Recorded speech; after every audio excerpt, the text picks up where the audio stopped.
Eu quero transmitir para os irmãos a mensagem nessa noite, a mensagem que eu tenho transmitido durante todo este mês de setembro, que para nós, os psicólogos, nós que trabalhamos com a saúde humana, é o mês da prevenção da vida, da valorização da vida, da prevenção contra o suicídio, este mal tão terrível que tem destruído tantas vidas.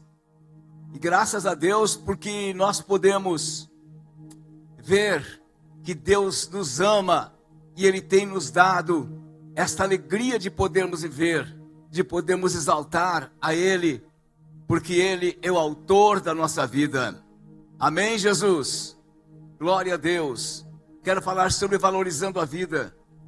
Eu gostaria de ler um texto no livro de Mateus, capítulo 22, verso 27 a 39, que nos diz o seguinte: E Jesus disse-lhe: Amarás o Senhor teu Deus de todo o teu coração, e de toda a tua alma, e de todo o teu pensamento. Esse é o primeiro e grande mandamento. E o segundo, semelhante a este, é: amarás o teu próximo como a ti mesmo. Diga assim comigo: como a ti mesmo. Deixa eu ver se eu estou com fone de ouvido. Não. Eu quero ouvir os irmãos. Amarás o teu próximo como a mim mesmo, a ti mesmo. Eu digo para você e você diz para mim como a ti mesmo. Não como a tu, não somos índios, né? Como a tu mesmo. Como a ti. Diga para mim, então eu digo para você e você diga para mim. Amarás o teu próximo como a ti mesmo. Nós estamos nos conectando, né? Vamos de novo então. Eu com o dedo para você, você com o dedo para mim. Amarás o teu próximo como a ti. Todos, vocês apontam para mim, dizendo: ama o teu próximo como a ti mesmo. Amarás o teu próximo como a ti. Amém. Olha a responsabilidade. Palavras de Jesus sobre nós nos amarmos. Mas parece que nós precisamos amar a Deus. E há um entendimento que amando a Deus, está tudo bem. Amamos a Deus. E nós amamos a Deus. Nós amamos o Senhor. Diz que os demônios chegam até a estremecer, né? Mas eles não obedecem. Não adianta só amar a Deus. Também precisa obedecer. Mas nós amamos a Deus. Às vezes podemos amar só historicamente, filosoficamente, fazermos um texto bonito sobre Deus e dizermos que o amamos, que Ele é maravilhoso. Teologicamente também, dizermos: esse Deus é um Deus onisciente, onipresente, onipotente. Que maravilha! E é mesmo, que maravilha. Só dizer que é maravilha não resolve. Podemos amar a Deus também espiritualmente. E que bom nós amarmos a Deus espiritualmente, devocionalmente, sentirmos a presença dEle, sermos cheios do Espírito Santo. Isso é comum entre nós, é ou não é? É comum entre nós amarmos a Deus e sentirmos Deus em nossas vidas? Certamente você já sentiu hoje. Eu já senti hoje. Tive uma oração tão especial hoje pela manhã com Deus. E eu senti Deus, senti o amor de Deus, senti que eu amava a Deus. Mas o que o Senhor Jesus quer dizer com isso? Que nós temos o mandamento, que é o segundo. E eles se conectam, eles são semelhantes. E o segundo é: amarás o teu próximo. Como quem? Filosoficamente também, historicamente falando. O pastor é uma pessoa maravilhosa, a pessoa que nos visita é uma pessoa boa, mas só isso não resolve. Diz que se ele está passando por algum problema, o problema é dele, não é meu. Se ele está enfrentando alguma tentação, o problema é dele, não é meu. Muitas pessoas dizem assim: se o Cláudio está viajando e quebrou o carro, o problema é dele, meu está inteirinho. O Senhor está dizendo que esse amor deve ser como nos amamos. Imagina se eu bater no meu carro. Imagina se eu deixasse meu carro lá no aeroporto e tivesse perdido meu carro. Imagina a dor que eu sentiria. Aí o Marcos diria assim, tudo bem, foi ele, eu estou com meu carro aqui. Mas esse amor, que disse Jesus, o amor do próximo, é como o amor que nós temos por nós mesmos. O amor próprio. O amor próprio como o amor do próximo. Eu amo o próximo como me amo.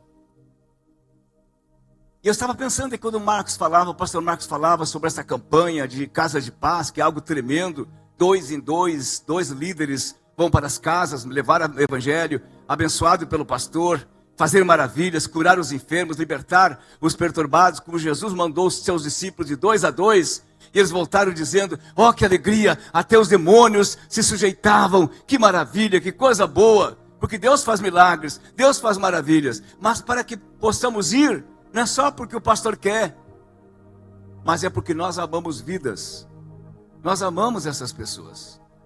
Eu estava pensando, será que eu teria suportado 53 anos dirigindo igreja se eu não amasse pessoas? Se eu não amasse os irmãos? Se eu não amasse as mais de 10 igrejas que dirigi, igrejas sedes? Por exemplo, a igreja de Joinville, quando eu cheguei, ela tinha 7 congregações em cidades distintas. Paranaguá tinha mais ou menos isso aí. Quantas e quantas igrejas, amar essas igrejas, visitar essas igrejas. Tinha igreja que eu ia de barco. Nós íamos de Guaratuba até uma localidade de barco, 1h30 de barco a motor, para visitar os irmãos, para fazer o culto. Tinha uma igrejinha bonita, uma igrejinha abençoada lá, e nós íamos, o amor pelas vidas, o amor pelas pessoas. Jesus estava dizendo que nós precisamos amar o próximo. E para que possamos evangelizar, nós precisamos ter amor por essas pessoas. Imagina se eu evangelizo uma pessoa, ela se converte, ela vem para a igreja e diz assim, mas eu não gosto dessa pessoa. Eu preciso gostar de todo mundo. Jesus gostava de todo mundo. Jesus gostava de todas as pessoas. Diz a Bíblia que até dos adversários nossos. Precisamos gostar, precisamos nos simpatizar. E a palavra altruísmo significa isso aí. Eu gostar do meu próximo. Mexe com o interior. O amor interior. O amor não somente em palavras, não somente em escrita, na literatura, mas o amor verdadeiro, o amor mesmo. O amor pela vida, porque a vida, ela é muito preciosa. Por isso que neste mês nós nos dedicamos a amar e falar e ministrar sobre a vida e contra o suicídio, porque o suicídio é uma maneira de acabar com a vida, de destruir a vida. Só pode ser obra do diabo. Destruir a vida, matar a vida, deixar de viver a vida. Deixar de se expressar e ainda de ter uma escolha de um dia poder ir morar no céu, se ela se converter a Jesus. Não somente aqui. Aqui já é bom, né, irmãos? É bom viver ou não é? Quem ama viver, diga amém. Quem não ama viver é porque tem algum transtorno psicológico, tem algum transtorno psiquiátrico, tem algum transtorno emocional. E por isso não gosta mais de viver. O depressivo não gosta de viver. O ansioso tem dificuldade de viver. O estressado está cansado de viver. E alguns até desistem.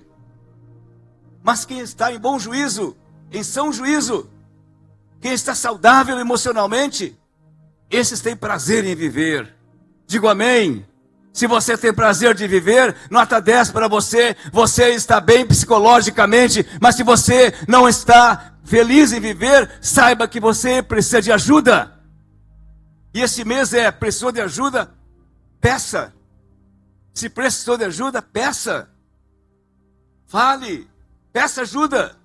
Se você precisa. Valorizar a vida é ter a capacidade de perceber que ela é única e irrecuperável. Depois de morrer, irmãos, o cérebro parou de funcionar. Não adianta o coração ficar batendo com máquina. Não vai resolver. Pode ficar até 1 ano, mas só o coração. Não existe mais vida. Porque morreu o cérebro. Não há mais o indivíduo. acabou tudo. Ela é única. É uma só, irmãos. Vai haver só um Milton, só um Antônio Carlos, só um. Só um tempo. Não tem dois tempos para nós. E nós, glória a Deus, um longo tempo, né, irmão Carlinhos? Que tempo abençoado, longo tempo, oh, glória a Deus. Você quer ter uma vida longa? Diga assim, obrigado pela vida do pastor Milton, do irmão Carlinhos. Tem uma vida longa, oh, glória a Deus. Não fica dizendo, coitados os velhinhos, diga assim, que bem-aventurados são, temos inveja deles. Eles chegaram até lá, será que vamos chegar também? Vamos chegar, mas tem alguns passos a serem tomados aí. Desta forma, viver bem com seus semelhantes, olha, viver bem com seus semelhantes, com os crentes e com os descrentes, com os maus e com os bons. Viver bem com os seus semelhantes, com aqueles que lhe dão presente, que lhe dão abraço, que lhe dão afago, que emprestam um ombro para chorar, que lhe ouvem, que lhe respeitam, que lhe elogiam, como aqueles que viram a cara para você. Vai virar a cara também como eles fazem? Isso é feio. Vai ser deseducado como eles são? Vai gritar quando está perdendo, quando foi exortado? Ou vai se humilhar, baixar a cabeça e dizer, fala que o teu servo ouve. Fala, Jesus, fala, Jeová, o teu servo ouve. Preciso ouvir, preciso aprender, preciso me arrepender, preciso voltar atrás, preciso me consertar, preciso ser melhor, preciso valorizar a vida, preciso deixar de ser nariz em pé, mas ser uma pessoa verdadeira comigo mesmo. Desta forma, viver bem com seus semelhantes potencializa uma mentalidade e experiências que promovem aquilo que nós queremos. Felicidade. Ah, não sou feliz, mas não vivi bem com ninguém? Como é que vai ser feliz? Nem consigo mesmo, nem se gosta. Mentaliza experiências e promove felicidade, paz. Olha aí a paz, queremos paz. Bem-estar. Amém, glória a Deus. Saúde física. Que coisa boa ter saúde. Imagina estar doente. Saúde física e mental.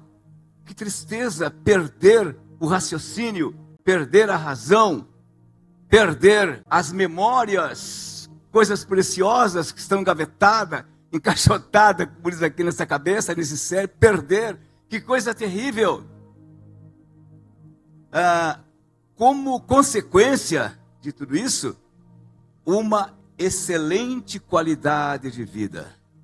Quando se tem tudo isso, se tem uma excelente qualidade de vida. Olhe para você e pergunte-se, eu estou tendo esta excelente qualidade de vida ou não? Se você não está tendo, se eu não estou tendo, não culpe a ninguém, não terceirize o seu fracasso a alguém. A culpa é sua, a culpa é só minha, a culpa é só nossa, não é do governo. Não adianta trocar governo, não adianta fazer isso, fazer aquilo. Para que essa politicagem? Isso é só politicagem por dinheiro, irmãos, não adianta nada. As coisas vão de mal a pior, como não quero ser um profeta do mal, né? Mas a própria palavra diz que nos últimos tempos as coisas ficariam muito pior, cada dia pior. A iniquidade se multiplicaria, a fome aumentaria, os terremotos, as guerras, os rumores de guerra. Como que eu vou querer agora, porque eu coloquei um homem fazer isso e aquilo como meu representante, que mude isso aí? Isso já está estabelecido. Agora eu posso viver bem, irmãos, no meio da guerra, no meio da fome, no meio da iniquidade, no meio do mundo de pecado, no mundo de sociedade diversificada como vivemos, e eu ter os meus princípios, e eu ter a minha fé, e viver bem, mesmo nos momentos em que o mundo está mal. Eu posso estar de cabeça erguida, quando o mundo está de cabeça para baixo. Não é por causa do mundo que eu estou assim, ou que eu estou assado. É por causa minha, é por causa das minhas atitudes, para a glória de Jesus. Digo amém? Bom, quero falar para vocês aqui sobre Saulo de Tarso. Saulo de Tarso, ele não foi sempre o apóstolo Paulo. Ele escreveu, depois da sua conversão, sua mudança, quase a metade do Novo Testamento. Os ensinos que hoje nós nos baseamos, pautamos a nossa vida, foram escritos por ele. Romanos, 1º, 2º Coríntios, Efésios, Gálatas, até o livro de Hebreus, segundo alguns escritores. Enfim, as maiores cartas e os maiores escritos foram por Paulo. Mas Paulo, quem era Paulo? Antes de se converter, eu quero falar do antes e depois de se converter. Quem era você antes de se converter? Quem é você agora? Quem era o Milton antes de se converter e quem é o Milton agora? Eu quero que reflitam comigo, que reflitamos. Graças a Deus que o meu filho Marcos, eu não sei se a minha filha Miriam está aqui hoje. Aqui em cima não dá para ver todo mundo, assim fica melhor. Tá. A minha outra filha está viajando para Israel essa hora, Priscila. Eles já nasceram no lar cristão. O Davi já nasceu no lar cristão. A Mariana, que estava aqui na belezura, né? A nossa prendinha, já nasceu no lar cristão. Como muitos de vocês aqui nasceram. Alguns, aliás. Mas eu não nasci. Eu tive uma vida antes de me converter. A Priscila nasceu no lar cristão, minha nora. Eu nasci antes, eu tenho uma vida antes de me converter e uma vida depois de ter me convertido. Se eu não tivesse me convertido, irmãos, eu não sei onde estaria. Eu não sei. O que seria de mim? Não sei o que teria acontecido. Deus mudou a minha sorte. Deus mudou a minha vida. Depois que eu recebi Jesus, depois que Ele me deu vida e vida com abundância, Deus mudou a minha vida. Eu não sei qual seria o destino da sua vida se você não tivesse convertido. Não sei o que estaria acontecendo.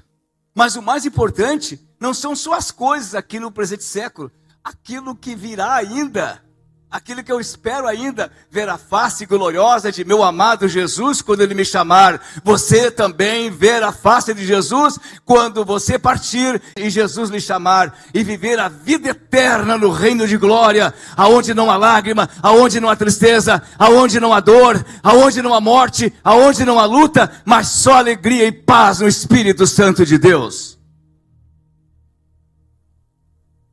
Então, antes da conversão de Saulo, ele era um fariseu que perseguia a igreja cristã. Atos 3:8.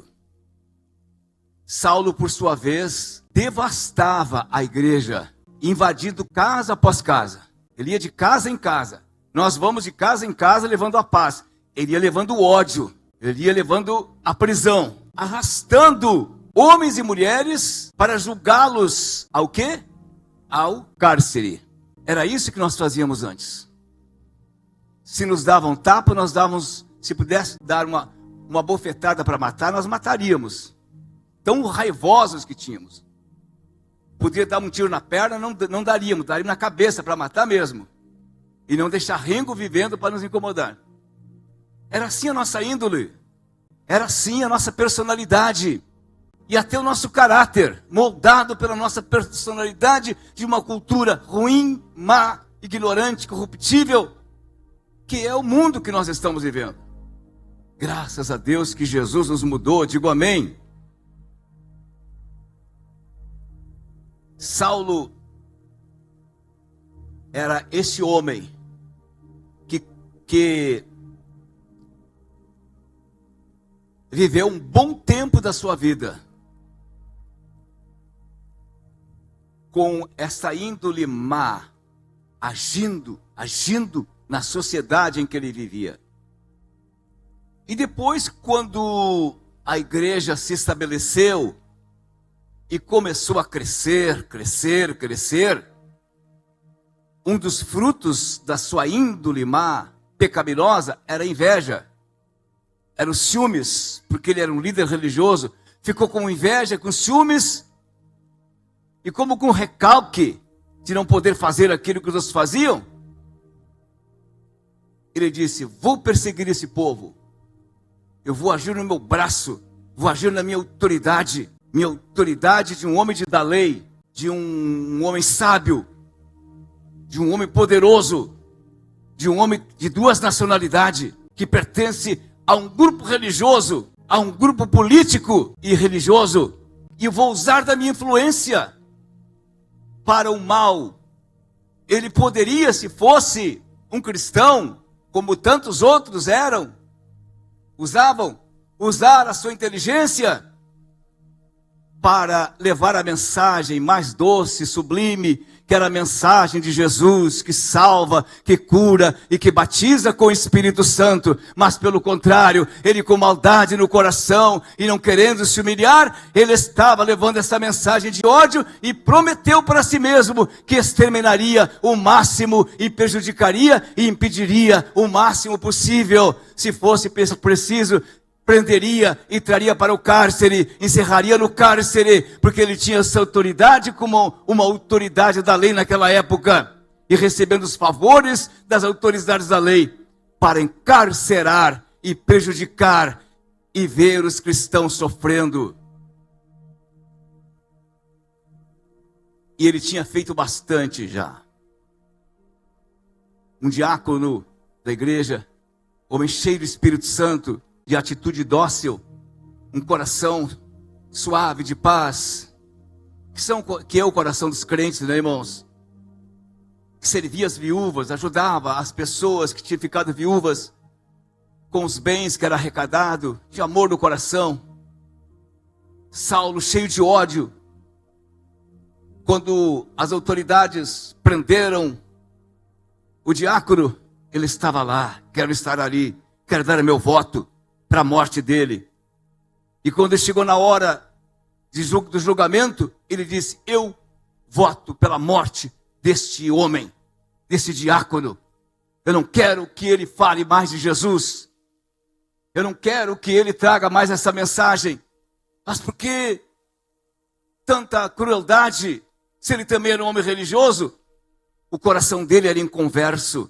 Ele não havia se convertido ainda. O coração do homem e da mulher, enquanto não se converte, são vingativos, são maus. Isso eu já experimentei, porque eu me converti um dia, quando eu tinha 16 anos de idade. Nosso coração é mau, é rancoroso, é ciumento, é invejoso, obras da carne. Carne significa corrupção, significa obras do velho homem, o homem decaído.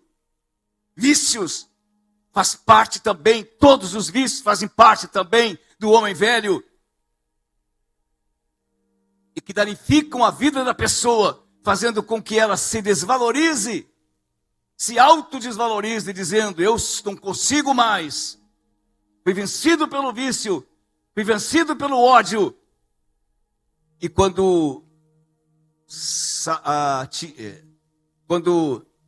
Estevão morria, tiraram as vestes dele, e Saulo estava ali, junto, participando e guardando as vestes desse homem, como uma testemunha de que ele foi morto. Mas um dia, depois de muito tempo, a igreja sofrendo, ele disse: eu vou a Damasco, ficava perto de Jerusalém, mas vou prender todos que estão lá e falam no nome de Jesus. E pediu carta para as autoridades. Como ele também era uma autoridade reconhecida, deram a carta para ele. E ele pegou uma escolta de soldados e se dirigiu para Damasco. Só que Deus interveio. Deus intervém. Deus interveio uma vez para me dar vitória, para me salvar. Deus mandou alguém para pregar o evangelho para mim. Não para mim, mas para a multidão que estavam presentes. Eu disse: eu quero aceitar a Jesus, eu quero me converter. E a partir daquele dia, a minha vida mudou. Se tornou um novo Milton, se tornou um novo rapaz, se tornou um novo jovem, que está até hoje aqui com esta nova vida, desfrutando dessa nova vida. Saulo ia afoitamente, cheio de ódio, para Damasco. Mas no meio do caminho, Jesus veio ao encontro dele. Não para matá-lo, porque Jesus não quer tirar a vida de ninguém. Jesus quer dar vida, Ele é a vida, Ele nos ama. Ele não quer nos matar, Ele não quer nos destruir pelos nossos males. Veio e se apresentou a ele como uma tocha acesa. Jesus é fogo, irmãos. Diz a Bíblia em Apocalipse que seus olhos são como tocha de fogo. Aleluia. Jesus não é aquele homenzinho da cruz que está crucificado. Ele desceu da cruz, nem que está na sepultura, ele venceu a sepultura. Hoje ele é glorioso, tem uma espada na cintura, ele tem um cinturão de fogo. Seus pés reluzem e seus olhos são como tochas de fogo, como diz no livro de Apocalipse. Todos se prostram, todos o adoram, todos reconhecem que ele é o Rei dos Reis, o Senhor dos Senhores, que venceu a morte e trouxe a vida para a humanidade. Quando acendeu a luz, ele caiu por terra. E caindo por terra, ouviu uma voz que dizia: Saulo, Saulo, por que me persegues? Você conversaria com seu inimigo assim? Ou você daria um tiro nele? Hoje nem se fala mais em colocar cavalo por cima, carro por cima, é tiro, né? Um canhão nele. Nem uma balinha, não era uma bala de revólver 38, um canhão. Você faria isso? Pois Jesus não fez. Com aquele que era o seu maior inimigo naquela cidade. Por que está me perseguindo, Saulo de Tarso? Acredito que essa voz de Jesus foi uma voz muito terna, mas com muita autoridade, irmãos. Por que está fazendo isso, meu filho? Por que está fazendo isso com seu pai? Por que está fazendo isso? O pai nunca diz assim: malandro, por que está fazendo isso? Ele diz: chama. Por que está fazendo? Ele chama, ele fala do coração. Por que está fazendo assim? Procedendo assim, meu filho? Foi isso que eu te ensinei, meu filho. E Jesus se dirigiu assim para ele. Ele disse: quem és tu? Eu sou Jesus a quem tu persegues. Por que está me perseguindo? Agora, entra na cidade. Porque Saulo disse: o que eu tenho que fazer agora? Meu Deus, estou cego. O que eu faço? O que eu faço? Jesus poderia dizer: te vira. Tu plantou, colhe agora. Te vira. Não estou nem aí. Saiba que eu sou Deus. Que eu sou poderoso. Tu caiu por terra. Jesus disse: Saulo, vai até Damasco, porque eu vou falar com o pastor da igreja. Ele vai vir ao teu encontro, vai orar por ti, vai cair vai ficar curado nessa cegueira, vai cair nos teus olhos as escamas da cegueira, e tu vai ser batizado e vai ser cheio do Espírito Santo. Foi isso que ele disse para mim, irmãos. Ele não ficou apontando os meus erros. Tu matou alguém, vai te judiar, tu vai ter que pagar na cadeia. Está absolvido. Não precisa sofrer mais agora. E Saulo, depois que chegou nesta rua chamada Direita e se encontrou com aquele homem e orou por ele, aconteceu exatamente como Jesus havia dito. Ele foi cheio do Espírito Santo e Deus transformou a sua vida. Deus transforma as nossas vidas. Não é preciso sofrer, não é preciso maltratar a vida, não é preciso se autodepreciar, não é preciso ter a baixa autoestima. Jesus transforma a nossa vida. Jesus nos faz a pessoa mais autêntica. Jesus nos faz a pessoa mais forte, mais resiliente, quando nós deixamos que Ele entre em nossos corações, quando o Espírito de Deus vem sobre nós. Não é possível que venhamos dizer, e não é possível que aquele que teve o encontro com Jesus, que o serve, viva sempre dizendo: eu não consigo, eu não posso, eu não faço, eu não vai dar certo, não vai dar mais, eu vou sair desse lugar, eu não consigo mais. Não, nós vamos permanecer ali, até que do alto vamos ser revestidos do poder de Deus. Bem, depois que Paulo se converteu,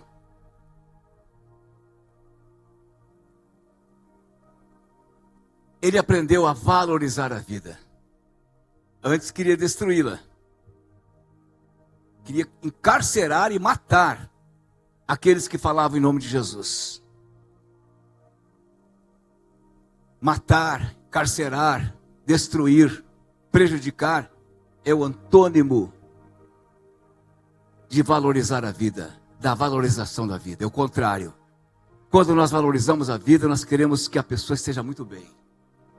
Alguém diz assim: comprei uma fazenda, glória a Deus, amém. Alguém diz assim: consegui um bom emprego, glória a Deus, amém.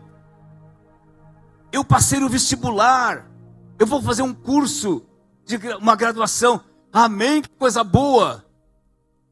Quando não temos o coração convertido, ficamos com beiçudo, ficamos bravos, ficamos com ciúmes. Os ciúmes é a obra da carne, os ciúmes não é do Espírito, os ciúmes não é de Deus, os ciúmes mata.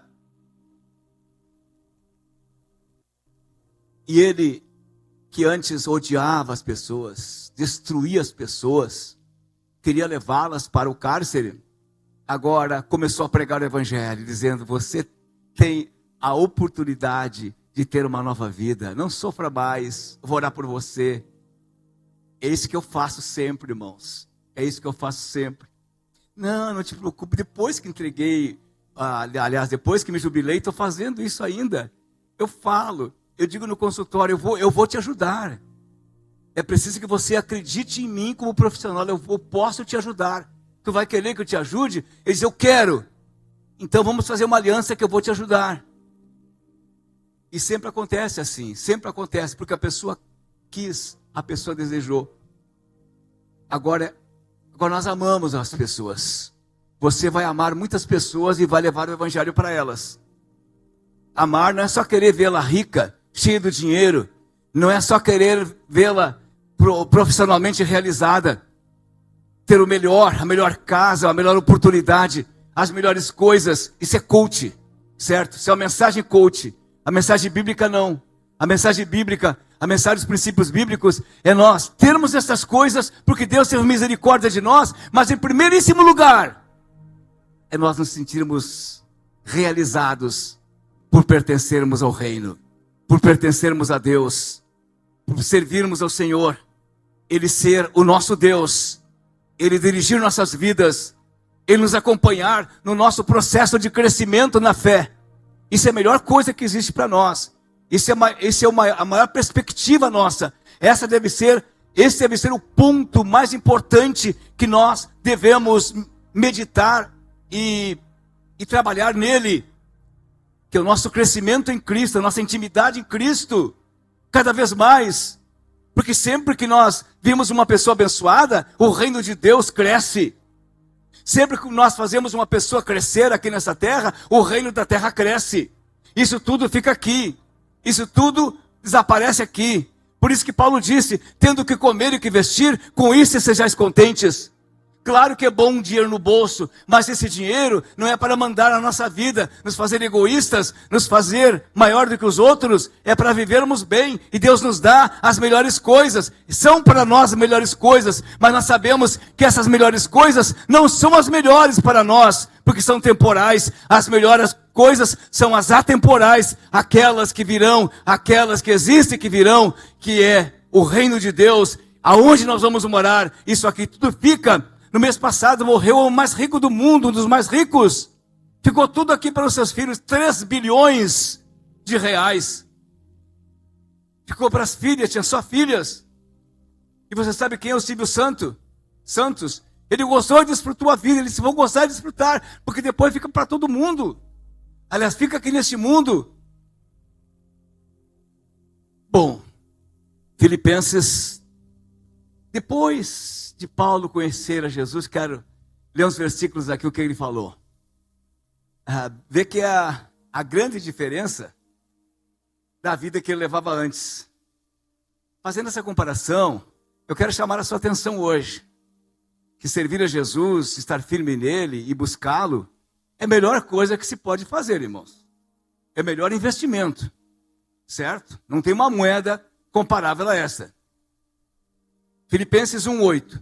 Porque Deus me é testemunha das saudades que tenho de vós, em entranhável afeição de Cristo Jesus. Paulo dizendo para a igreja: olha, irmãos, que alegria eu tenho de vocês, de ser agora pertencente à igreja, e nós sermos irmãos. Essa é a nossa alegria, irmãos. Podemos ter outras coisas, mas as outras coisas nos fazem alegres. O que nos faz alegres, temos um povo de Deus, uma comunidade que serve o Senhor, fiel ao Senhor, que busca o Senhor, que tem prazer em estar na presença dEle. Gálatas 4:19 diz: meus filhinhos, por quem de novo sinto dores de parto. Oro que Cristo seja formado em vós. Desejo de Paulo, o amor que ele sentia. Estou falando do amor de Paulo. Antes ele tinha o ódio das pessoas, agora o amor que ele tinha. O amor que precisamos ter, irmãos. Às vezes amamos mais um animalzinho, um bichinho, um carro, umas coisas, do que as próprias pessoas. Podemos amar tudo isso. Eu amo meu carro, eu amo os animaizinhos, eu amo tudo. Mas eu preciso amar em primeiro lugar as pessoas, a mim mesmo, em primeiro lugar a mim, para depois amar o meu próximo. 2 Coríntios 2,11. Além das coisas exteriores, me oprime cada dia o cuidado de todas as igrejas. O zelo, o cuidado, o amor que ele sentia pelos irmãos, que ele sentia pela igreja.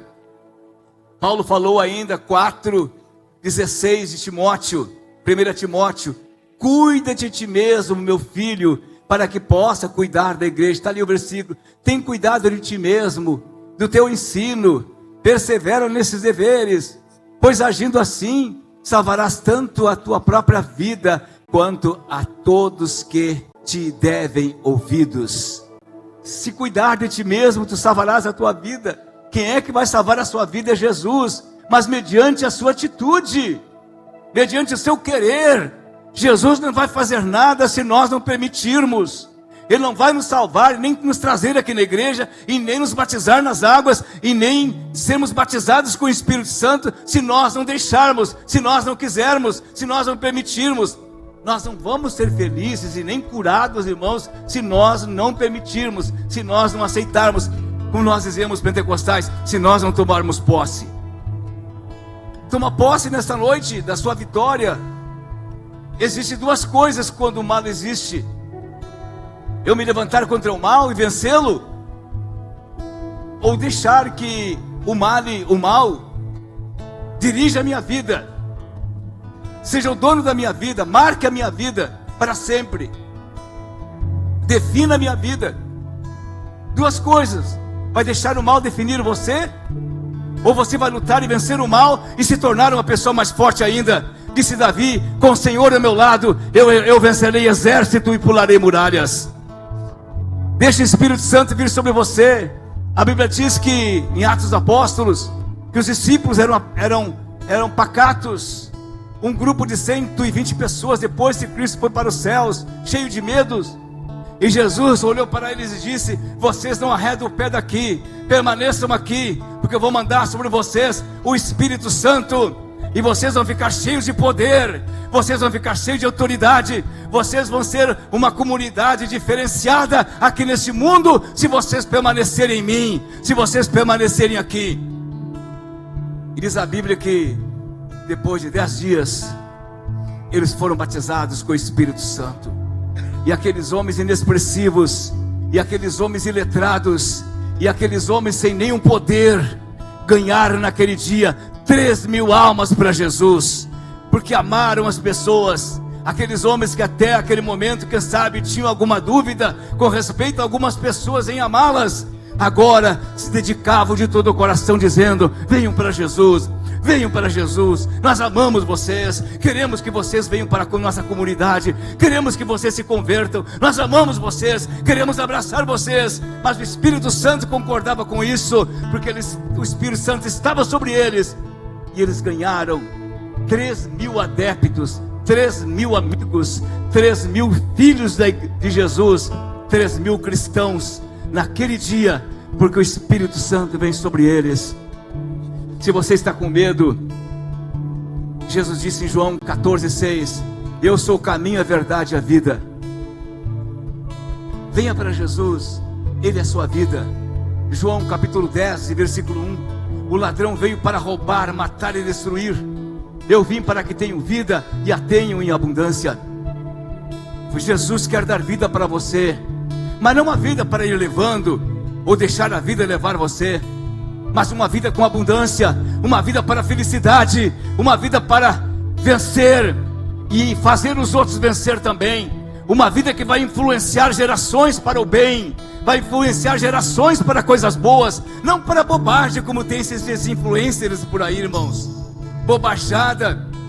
Você vai influenciar com Cristo, com a palavra de Deus, não para ganhar voto, não para ser eleito, não para ser isso, ser aquilo, para ser milionário, poderoso, mas pelo amor, tudo por amor às vidas, companheirismo. Desejo que todos estejam bem, não só o desejo, mas a ação sua, a minha ação, para que essas pessoas mudem. O pastor que me pregava a mensagem quando eu me converti, olhava para mim dizendo: é você, meu irmão, que Deus quer mudar e escrever uma nova história. Parece que ele queria me abraçar. Eu vi naquele homem como um anjo. Eu nunca tinha visto um pregador. Eu digo: é um anjo. Que bom que ele veio me abraçar, eu aceito. Ele não precisou me abraçar, ele estava me apresentando o anjo. Ele estava me apresentando, não o anjo, mas o Filho de Deus, Jesus Cristo, o nosso amado e querido Salvador, porque aquele pregador me amava. Eu quero saber se você tem esse amor no seu coração nesta noite. Glória a Deus. O contrário do amor, a vida é a morte, é o desejo de morte. O ladrão quer matar as vidas. Ele veio para roubar, matar e destruir. Este é o diabo, este é Satanás. Você não, você foi eleito, você foi salvo para amar a vida, valorizar a vida, viver a vida em toda a sua intensidade, viver todos os anos que Deus lhe der.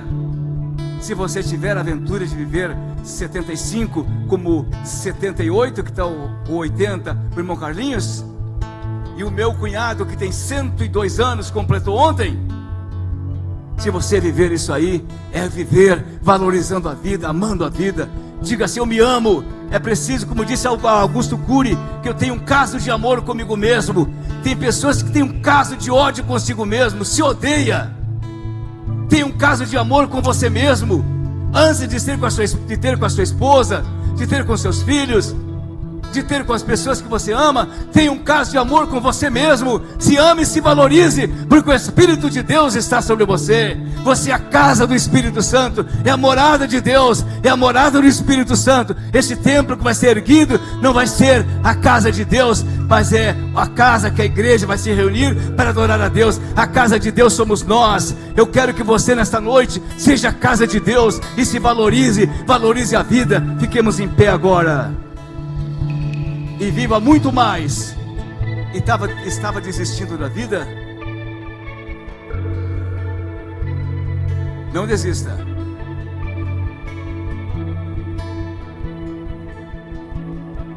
Faça o enfrentamento hoje. Vença todo o mal que está sobre você. Tem algo que estava destruindo a sua vida, não permita que alguém mais destrua a sua vida. A vida precisa estar equalizada com as promessas de Deus. A vida precisa estar forte para que você possa amar os outros, servir os outros. E há muita gente que precisa de você, meu irmão. Amém? Há muita gente que precisa de mim. E eu vou fazer como Jesus fez. Vou fazer como Paulo fez. Paulo foi o homem que morreu pela igreja. Morreu encarcerado, aquele que queria destruir a igreja. Deus mudou a sua vida. Paulo, antes e depois de servir a Jesus. Você, antes e depois de entregar a sua vida para Jesus, tudo vai mudar. Ele fez aquilo não com pesar e com dores, mas ele fez aquilo com alegria no coração, porque ele amava a vida. Quem ama a vida tem felicidade, tem alegria. Não se estressa, não se deprecia, mas está sempre feliz. Tem passado algum dia de tristeza, de estresse? E você diz assim: isso é do meu gene, isso é dos meus temperamentos. Mentira de Satanás. É porque você ainda não tomou uma decisão de viver leve, de viver feliz. Tome uma decisão de ser uma pessoa leve, como é o nosso Felipe. Sempre dando risada. Paz, Senhor, Pai, eu não quero ser eleger, não. Paz, Senhor, paz, oh, minha irmã, minha querida, seja assim. Talvez não tanto como ele, cada um é cada um, mas seja melhorzinho, para a glória de Jesus. Alegre o seu rosto. Diz a Bíblia que o Espírito Santo nos alegra. A paz do coração faz o nosso rosto, semblante se alegrar. Mais sorriso, mais alegria. Cientificamente é comprovado que quem ri mais, não risada de palhaço, mas ri do interior, ri saindo do coração, da alma, das emoções fortes e poderosas, significa que a pessoa vai viver muito mais e muito melhor, e vai ser curado de muitas doenças psicossomáticas. Quero orar por você agora.